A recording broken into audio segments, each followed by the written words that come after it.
Media మిత్రులందరికీ నమస్కారం. ఇప్పుడు కూటమి ప్రభుత్వంలో మొట్టమొదటిసారిగా సభ ఎలా జరుగుతుందనేది చూస్తూ ఉన్నాం.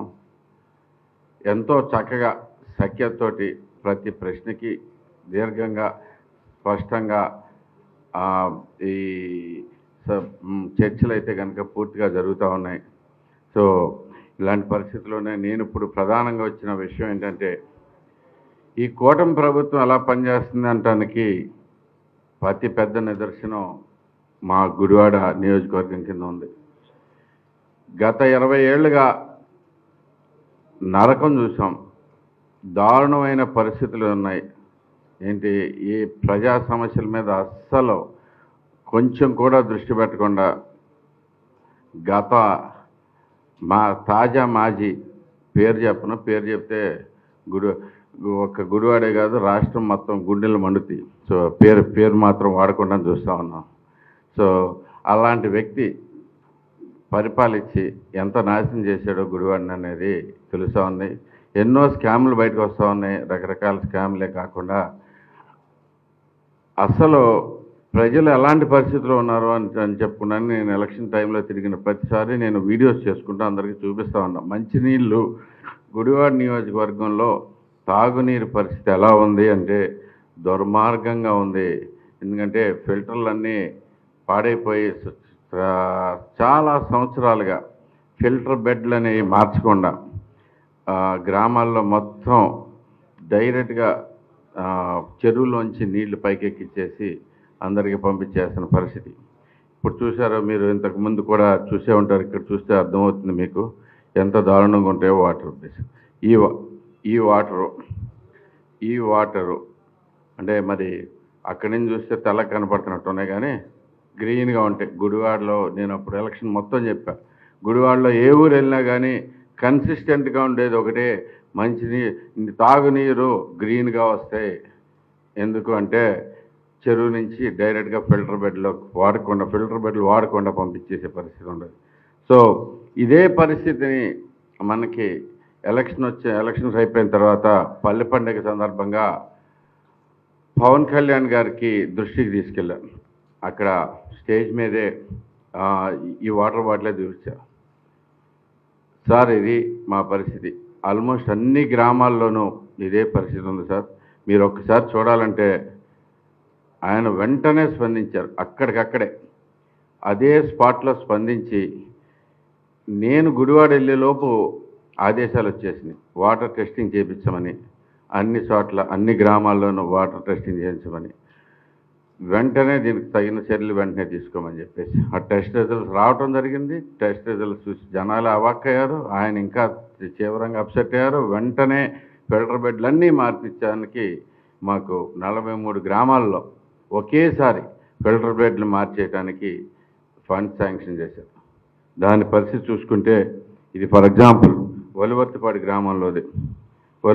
గ్రామంలో వాటర్ ఇలా ఉండే, ఇప్పుడు వెంటనే చూస్తున్నారు మీరు, ఇది తాగగలిగే పరిస్థితి ఉంది.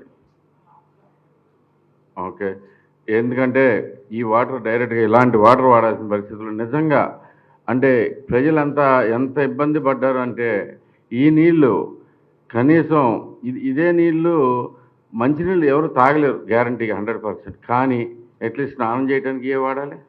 ఎందుకంటే మినరల్ వాటర్ తెచ్చుకుని స్నానం చేయలేరు కదా ఎవరైనా కానీ. అలాగే అంట్లు తోముకోవడానికి ఏ వాటర్ వాడాలి? ఇలాంటి పరిస్థితి, దారుణమైన పరిస్థితి గత 20 ఏళ్ళుగా. నిజంగా ప్రభుత్వం మారినందుకు ప్రజలంతా ఎంత ఆనందపడుతున్నారు అనేది ఇప్పుడే తెలుస్తూ ఉంది. ఇది ఇక్కడ సైదేపూడి అనే గ్రామంలో సంబంధించింది. ఈ రెండు చూడండి మీరు, ఏదైనా కానీ సైదేపూడి గ్రామంలో. సో ఇదే కాకుండా ఇది గుంటాకోడూరు. ఈ గ్రామాలన్నీ ఇన్ని సంవత్సరాలుగా ఇలాంటి నీళ్ళే వాడుతున్నాయి అంటే వాళ్ళు ఎంత దారుణమైన పరిస్థితుల్లో నెట్టివేయబడ్డారు అనేది తెలుస్తుంది. ప్రభుత్వం రాగానే ఇది చేసినందుకు నిజంగా పవన్ కళ్యాణ్ గారికి మేమంతా గుడివాడ నియోజకవర్గంలో ప్రజలందరూ చేతులెత్తి నమస్కారాలు చేస్తూ ఉన్నారు. ఆయన చూపిన శ్రద్ధకి, అంటే స్పందించే గుణం ఆయన దగ్గర ఉంటుంది అనేది మనకు అందరికీ తెలిసిందే. అంతటి స్పందన అంటే మామూలుగా ప్రజలు అంటే బాధపడుతున్నారు. మనం ఇలాంటి బాధ పడనవ్వకూడదు అనే ఉద్దేశంతో ఆయన వెంటనే తీసుకున్న చర్యలు మాకందరికీ చాలా సంతోషదాయకం.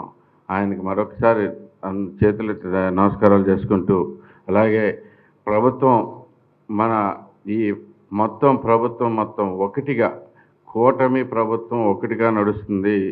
ప్రతి ఒక్కరూ ఏమాత్రం పొరపచ్చాలు లేకుండా ఇక్కడిక్కడ కూడా చూస్తున్నాము. మన అసెంబ్లీ లాబీల్లో కానీ అసెంబ్లీలో కానీ అందరం కలిసికట్టుగా ఒకటే అభివృద్ధి కింద ఎలా నడవాలి అని చెప్పేసి మేమంతా కలిసి నడుస్తూ ఉన్నాం. మాకంటే ముందు చంద్రబాబు నాయుడు గారు, అలాగే పవన్ కళ్యాణ్ గారు, అలాగే మొత్తం బీజేపీ వారు కూడా అందరూ కలిపి మమ్మల్ని మొన్నే చెప్పారు పవన్ కళ్యాణ్ గారు కూడా స్పష్టంగా, చంద్రబాబు గారి విషయం ఇంకా 10 ఏళ్ళు, ఇంకా ఈ సంవత్సరం ఈసారి కాకుండా ఇంకా 10 ఏళ్ళ పాటు ఆయనే సీఎంగా ఉండాలి. మీరేం చేయాలో దానికోసం మేమంతా చేయడానికి రెడీగా ఉన్నామని చెప్పేసి ఆయన కూడా చెప్పడం జరిగింది. ఆయనకి అందుకు కూడా ప్రత్యేకమైన థ్యాంక్స్ చెప్పుకుంటున్నాను. మనం ఇలాగే ప్రగతి బాటలో నడిచి మనం అంతా ముందుకు వెళ్తామని చెప్పేసి మన గుడివాడే కాకుండా ఆంధ్ర రాష్ట్రం మొత్తం బాగుపడే రోజులు వచ్చినాయి, మంచి రోజులు వచ్చినాయని చెప్పేసి అందరికీ తెలియజేసుకుంటూ సెలవు తీసుకుంటాం. ఫిల్టర్ బెడ్లు గత 5 ఏళ్ళు అయితే కనుక ఒక్కసారి కూడా మార్చలేదు. ఈ ఫిల్టర్ బెడ్లు ఒక్కసారి కూడా టచ్ చేయాల. అంతకుముందు మన గవర్నమెంట్ ఉండగా 2014 to 19లో ఉండగా ఇతను పట్టించుకోవాల్సిన అవసరం లేదు, మామూలుగా యంత్రాంగం చేసుకుంటూ పోతుంది కాబట్టి చాలా చోట్ల బాగాయినాయి. కొంతవరకు బాగానే ఉండే వాటర్. అది నిజంగా ఇది చూస్తే చాలా దారుణంగా ఉంటుందండి మనకి. అసలు అంటే మనకి ఇలాంటి వాటర్ ఇస్తా మనిషి ఎవరైనా కానీ ఇలాంటి వాటర్ వాడతా, నేను ఎమ్మెల్యేని, నేను అంతటోని నడి చెప్పుకోగలిగాడు అనేది నాకు అసలు ఎప్పుడు అర్థం కాదు. తోడగొడతాం, దమ్ముంటే రండి కథ, ఏదేదో సోదంతా చెప్తాడు. కానీ ఇది చేస్తే కదా మనిషిగా, ఎవరికైనా మనిషి కింద వాల్యూ ఉండేది. నీకు పక్కన జనాలందరూ బాధపడుతుంటే నేను అంతటోడిని నా దమ్ముంటే రా, దమ్ము ఎవరికి కావాలి దీంట్లో? ఇది చేయడానికి దమ్మేం అవసరంలా. ఓన్లీ ఒక వాటర్ బాటిల్ సరిపోయింది. పవన్ కళ్యాణ్ గారు తీసుకొచ్చి చూపిస్తే వాటర్ బాటిల్, ఖాళీ వాటర్ బాటిల్ చూపిస్తే పని అయిపోయింది. దీనికి దమ్ము ఎందుకండి? సో ప్రజాప్రతినిధులు ఎలా ఉండాలి అనే దానికి మాకు పైనుంచి కూడా చక్కగా చూపిస్తున్నారు. మేము దాన్ని ఫాలో అవుతూ మేము కూడా స్పష్టంగా ప్రజల కోసం అభివృద్ధి కోసం పాటుపడతా ఉన్నాం. సమస్య ఎదురుగుండా కనపడుతున్న సమస్య దృష్టికి వెళ్ళకుండా ఎలా ఉంటుందండి? ఎమ్మెల్యే నువ్వేం చేస్తావు? బేసిక్గా ఎవరైనా ఎమ్మెల్యే అయినప్పుడు నువ్వు వెళ్తావు, లేదంటే వెళ్ళినప్పుడు ఎదురుగుండా కనపడుతూనే ఉంటే ఎక్కడ చూసినా కానీ నీళ్ళేం వాడుతున్నారు ఏంటనే తెలుసుకోకపోతే మరి ఇంక సమస్య దృష్టికి వెళ్ళేది ఏంటి? తను ఇంకేం చేసినట్టు? అదే మీకు చెప్తా ఉన్నాడు కదా, నిమిషానికి ఒకసారి ఇంట్లో. అసలు నాకు నియోజకవర్గం మొత్తం తెలుసు. ఏదో కొత్తగా వచ్చినాడు అంటే నేను బండి తాళం ఇచ్చి ఏదైనా ఊరెళ్ళి రమ్మంటే ఎక్కడికి వెళ్ళాలో తెలియదు. నాకైతే ఊరంతా తెలుసని. ఊరంతా తెలిస్తే లాభమే ఉందండి. 20 ఏళ్ళ తర్వాత దారులు తెలుసుకున్న మహానుభావుడు. ఓకే, 20 ఏళ్ళు పట్టింది ఆయనకి దారులు తెలుసుకుంటాను, ఏ ఊరు ఎక్కడుందో తెలుసుకుంటానికి. అట్లాంటి మనిషి. సో స్పష్టత అనేది మనకి ప్రజలు ఏం చేస్తున్నారని ప్రతి వచ్చేవాళ్ళు చెప్పవసరలా, చెప్పకుండా ఉండలేరు. ఈ నీళ్ళు తాగితే ఎవడన్నా కంప్లైంట్ చేయకుండా ఉంటాడా? చెప్తారు, పట్టించుకోరు అంతే. మనం కాదు కదా తాగేది. గుడివాడ నియోజకవర్గంలో రెడ్ బుక్లు ఈ బుక్లు ఏం లేవండి ప్రస్తుతానికి.